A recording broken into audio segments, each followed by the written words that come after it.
یہ ہم آج ایک لاجواب ریمیڈی لے کر آئے ہیں۔ اس میں قدرتی اجزاء ہیں دونوں، یعنی اس ریمیڈی کو اگر آپ استعمال کریں تو اس سے آپ کو کسی بھی قسم کے کوئی نقصانات نہیں ہوں گے۔ ناظرین، سب سے پہلے ایک بات ہم آپ کو کلیئر کر دینا چاہتے ہیں کہ اس ریمیڈی کو جو ہے اگر آپ استعمال کریں گے تو نہ صرف یہ کہ آپ گرتے بالوں سے نجات پا لیں گے، بلکہ اگر آپ بال اپنے لمبے کرنا چاہتے ہیں تو جتنے آپ چاہیں گے اس ریمیڈی کو استعمال کرتے ہو آپ کے بال اتنے ہی لمبے ہو جائیں گے۔ انتہائی آسان ریمیڈی ہے۔ اب ہم آپ کو بغیر وقت ضائع کیے بتاتے ہیں اس ریمیڈی کے بارے۔ اس میں ہم لگ بھگ ایک چمچ ہم استعمال کریں گے شہد اور 1 چمچ دہی۔ دہی میں سے 1 چمچ میں نے دہی نکال لی ہے اور شہد 1 چمچ میں ایڈ کر لوں گا ابھی۔ تو ناظرین 1 چمچ ہم شہد ایڈ کر لیں گے۔ سب سے پہلے ناظرین میں یہ دہی والی چمچ ایڈ کر دوں یہاں۔ اب ہم 1 چمچ جو ہے ہم نے یہاں پر شہد ایڈ کرنی ہے، لگ بھگ اندازے سے ایڈ کر رہا ہوں میں۔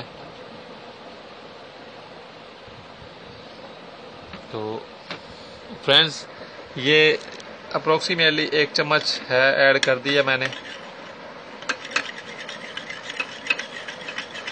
اسے ایڈ کرنے کے بعد ہم مکس کر لیں گے۔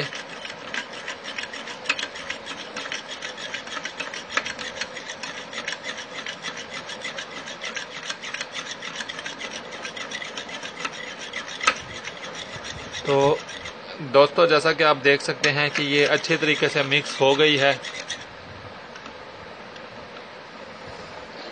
آپ نے بالکل ایسے ہی 1 چمچ دہی اور یعنی 1 table spoon yoghurt and 1 table spoon honey, یعنی 1 چمچ دہی اور 1 چمچ آپ نے شہد لے کر انہیں مکس کر لینا ہے۔ آپ نے جب آپ انہیں مکس کر لیں اور یہ بالکل اسی طرح پیسٹ تیار ہو جائے گا، آپ دیکھ سکتے ہیں اسے۔ اس کے بعد ناظرین آپ نے اس پیسٹ کو اپنے سر کے بالوں پر، سر کی جڑوں پر بالوں کی پر اچھے طریقے سے لگا دینا ہے۔ اچھی طرح سے بالوں کی جڑوں پر اور سارے بالوں پر آپ جب لگا لیں، سر کے تمام بالوں پر لگ جائے آپ کے، تو اس کے بعد آپ نے 30 منٹ ویٹ کرنا ہے۔ 30 منٹ آپ انتظار کریں۔ جب 30 منٹ گزر جائیں تو تب آپ نے پانی سے اپنے بالوں کو دھو لینا ہے۔ آپ چاہیں تو شیمپو بھی استعمال کر سکتے ہیں بالوں کو دھوتے وقت۔ کوئی اچھا اور معیاری شیمپو استعمال کیجئے گا جو آپ کے بالوں کو فائدہ پہنچائے۔ اس ٹوٹکے کو آپ نے 7 دن اگر آپ لگاتار استعمال کر لیں تو ایک تو آپ گرتے بالوں سے ہمیشہ کے لیے آپ کو نجات مل جائے گی۔ دوسری بات یہ ہے کہ گرتے بالوں کے ساتھ ساتھ آپ کے بال، اگر آپ چاہتے ہیں کہ بال لمبے ہو جائیں، اگر آپ کے بال لمبے نہیں ہوتے یا آہستہ آہستہ ہوتے ہیں اور آپ چاہتے ہیں